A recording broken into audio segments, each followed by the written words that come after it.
The Senate is expected to vote tomorrow on President Trump's nominee for Education Secretary, and this one is a cliffhanger.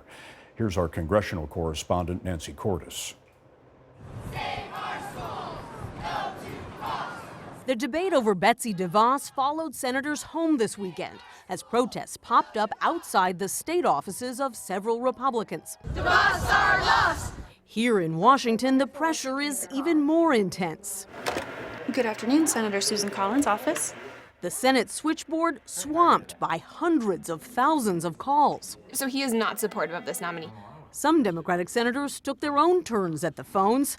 So she's really way outside of the mainstream. And even turned to school kids to help make their case. We must oppose Betsy DeVos as Secretary of Education. The future depends on it.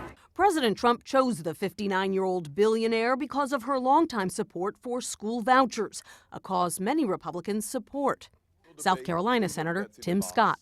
The real debate is generations of kids that are stuck in underperforming schools. Betsy DeVos has got to go. But teachers groups worry DeVos will move dollars out of public schools. She has absolutely no experience.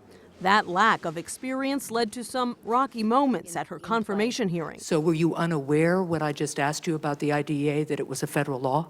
I may have confused it.